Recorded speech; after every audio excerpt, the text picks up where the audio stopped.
Facilitation: how to work with mission, vision, values, strategies, and goals. The first rule is involve people. People want to be co-creators of their own jobs, and that includes being even more engaged in the company if they're being heard. This counts also when it comes to mission, vision, values, strategies, and goals. The level of involvement is a balance at all times. If you cannot get your employees engaged in your story, then involve them or find people who do. Writing a mission and vision statement is writing the company's dream. Who can write that dream? It has to be consistent and cannot be rewritten next year. People will get confused of what this company is really all about if it gets changed. Both employees and customers, so it better be good. Let's say that the company is very successful. Who can then say what the company is or does that makes it so successful? Is it the CEO or the handyman? Who can formulate that one sentence that makes it all become so clear? Nokia's connecting people is so simple and yet it says it all. That statement is long-lasting, easy to connect to, and appealing to most people. Whether the top management of the company wants to involve people or not can be based on answers to questions like: how obvious is it what the company is all about? How easy will people get engaged with the top-down implementation? How successful is the company with what it does? Is a turnaround needed and therefore a need for new thinking? How much will it benefit the company if people are involved? How much more engaged will people get if they are involved? How much can the company afford to spend time and money to involve people? How much involvement is needed? Let's say that it is pretty obvious what the company is all about and that people can easily engage in a statement describing just that. Involvement can then be to vote on a website between 1 to 3 suggestions. As an external vendor specialized in communication can write those suggestions. That could be one of the ways to do it. Let's say then that it is no longer very obvious what the company is all about and that people are engaged in what they themselves believe in. Involvement can then be: collect all the company's successes from the past 5 years and find out what was the difference that made it a success. Ask everyone. This way you will get to know what the company is all about. Find the most important insight from the survey and formulate them as a mission, a vision, and values. Send the suggestion out to all people employed in the company or to a selected number, and let these people evaluate the outcome. Write the final corporate statements consisting of mission, vision, and values. Let people discuss the statements to start to adjust to them. Adjusting to a corporate statement is not done just by sending it out by mail. Each team needs to work with it, and you as a manager has to facilitate the work. Working with mission, vision, and values. Mission, vision, and values are statements that you connect to emotionally. That is why there is no ready answer for how people should perceive the statements. Storytelling accompanied by dialogue are the best tools to massage the statements into the organization. Appreciative Inquiry is a dialogue model that can help you work with the team to understand the corporate statements and how the team see their future way of working. Appreciative Inquiry is a well-proven method to keep people thinking positively forward and to emotionally engage and commit themselves to take the team to an even higher level. The model is built by David Cooperrider and his colleagues at Case Western Reserve University, Cleveland in Ohio. Their findings were that appreciative inquiry is both supportive and challenging. This is often seen as a contradiction, but when the questions you ask are related to a dream you want to be a part of, it is much easier to get engaged in learning new skills and changing your behavior. If the questions you ask are related to past failures and how to prevent them to happen again, you lose people's creativity and innovation, and this way hold people back to stay as is and not longing for the future. It is much more engaging to talk about future successes than being sorry for past failures and afraid of future ones. David Cooperrider started with a 4D model, and it was later developed by the Clergy Leadership Institute, US, who added the extra phase definition. Now it has 5 words starting with D and is now the 5D model. Definition, discovery, dream, design, and deliver. When you enter the Getting Started part in this leadership path, you will, among other exercises, find an appreciative inquiry exercise that can help you and the team to work with the company's values. The Appreciative Inquiry model, or 5D model, looks like this: definition, discovery, dream, design, and deliver. Definition. In this phase you find the focus areas that you want to work with. The 5D Appreciative Inquiry model can be very useful when working with any subject that you want to be better at. You can later print out an example of an appreciative inquiry process where the team works with their values. If you already know which of the values you want to work with, the definition is given. If not, you can just ask the team questions like, if we should take one more step as a team to be even better, what should that be? Which of the values will give us most benefit if we become even better at it? Which of the values are more interesting to work with? The two words, even better, are important to add since they implicitly tell you that you are not bad at it. You just have potential. If you ask the question, which of the values do we have to focus on to become good at, then you are at the same time saying that we are in the opposite end right now, meaning that we are bad at it. Being bad at something most often starts you off with low energy compared to being somewhat good at it and with potential. Discovery. In this phase you remind yourself of what is really working well, what strengths you have as an individual and as a team, and you mentally build the foundation from where you can take a next step forward. If you have solid ground to stand on, it is easier to jump.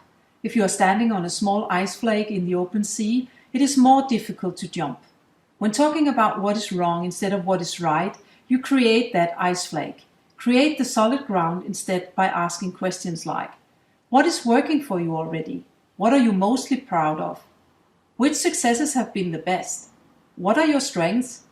What is the best experience you have had? What do you value most about yourself? It is tempting for a manager to line up all the answers to save time and to ensure that the most important is highlighted. However, people get even more engaged when they have the chance to realize the facts themselves. The effect is much stronger, and so is the emotional engagement and commitment. Picture that the employees do not fully agree with the manager's perception of what works. It could be because the manager has exaggerated or left out some important issues. The outcome can be that the employees get irritated and are not open for taking the next step in the process. Of course, the manager can contribute and, for instance, say, I believe that one of our strengths is that we always take upon a new challenge with curiosity. What do you say about that? The manager is a part of the team and can contribute on equal terms with the employees.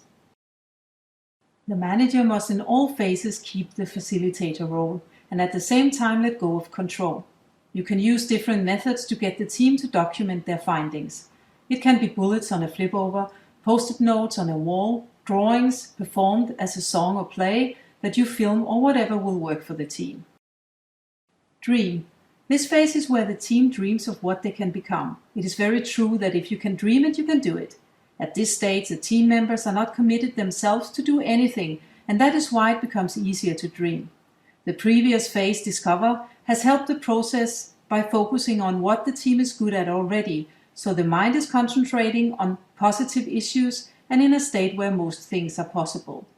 You can get the team to dream in different ways. You can ask them to go 2 and 2 outside to talk about it. You can ask each team member to write their dreams on post-it notes with one dream on each post-it. You can increase the team's creativity by asking them to build something together in, for instance, clay, materials from nature, or Lego, by placing 2 to 6 people in a group and hand out the material for them to visualize their dream by building it.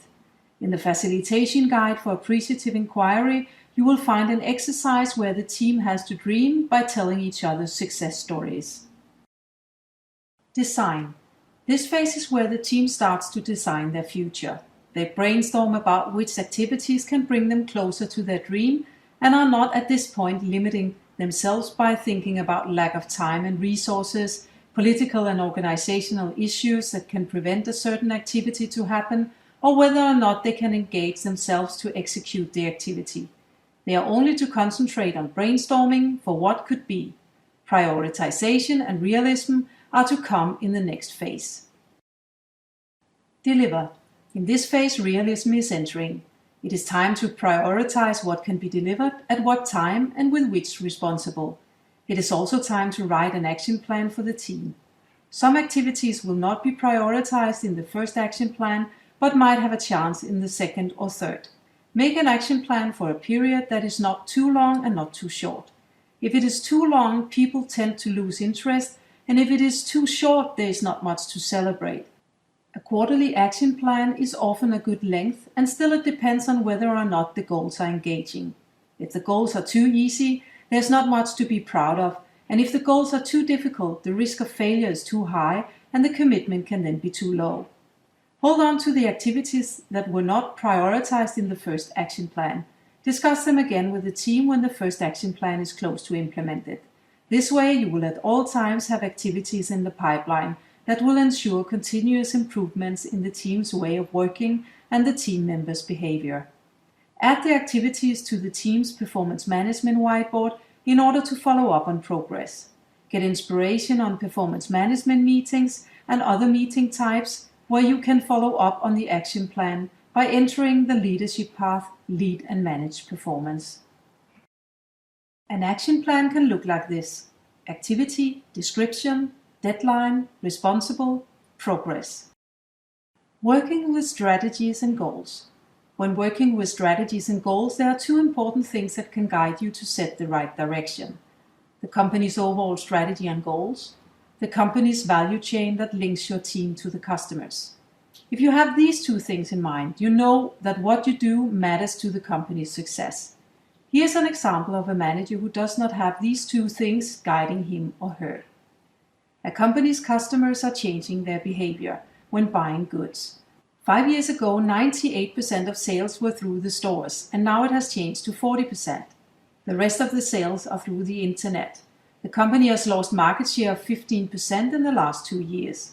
The customers have difficulties in maneuvering on the company's internet site, and the company is challenged by a particular competitor having similar products and prices and having a site that in 3 clicks lead the customer to buy. The IT department has been very occupied by features on the site that present the details about each of the company's products and want to finish that job before getting focused on anything else. Imagine how much of their market share this company will lose before the IT department is ready to focus on the most important. Value chain. A value chain is a picture of how individuals, teams, and tasks are linked together. It could look like this: customer, sales, service, production, and human resources. Let's say that the production department needs a new employee and the human resource department is responsible for recruitment. Human resources need to understand what kind of products the customers are willing to pay for to ensure they are recruiting the right person who can add value in the future. To be able to do that, they need to understand the company's vision, mission, values, strategies, and goals. Here's an example. The company is producing ready-made food for busy families, and they have for 20 years been successful by focusing on keeping a low price. Now it turns out that there is a huge market for making healthy food with ecological vegetables, and the families are willing to pay more. If human resources do not know about the new strategy, they will do as they always do and hire a person who is not that occupied with caring about how healthy the food is.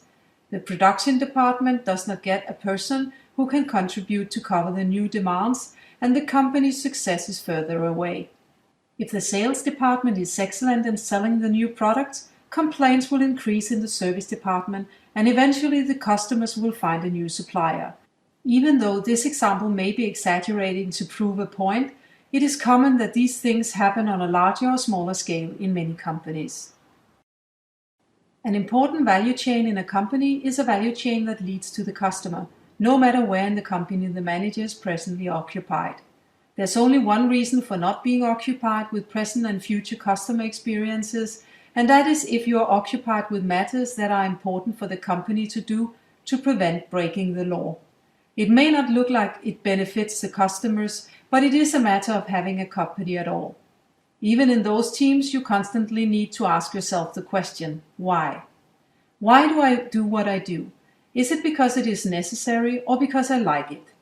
If there is no direct link between what you do and what teams linked to your value chain do, then you are often perceived as a disturbing element to other teams outside your own unit.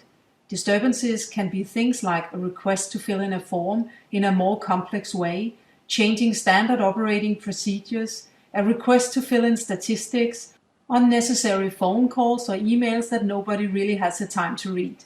There are many value chains in a company that are interlinked with each other, and it can be valuable to write them down and ask a lot of whys. You will discover that there is a lot of waste going on in a company, and therefore a lot of potential for continuous improvements. You will find waste, double work, unnecessary transportation, and more reasons for improvements within the value chain.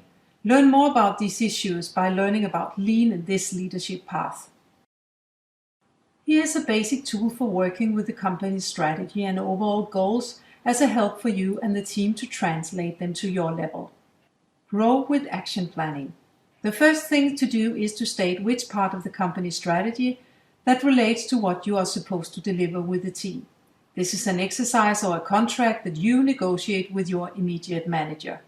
It is often written in a balanced scorecard and with key performance indicators describing what it is you are exactly expected to be successful at. Once that is settled, you confront the team and involve them in how you can deliver upon expectations. Grow is taken from the coaching world as a structure that brings you through 4 phases. Goal. What is the goal you're going for? Describe the preferred future situation. Reality. What is the present situation? State what works, the team's strengths, and what the challenges are. Options.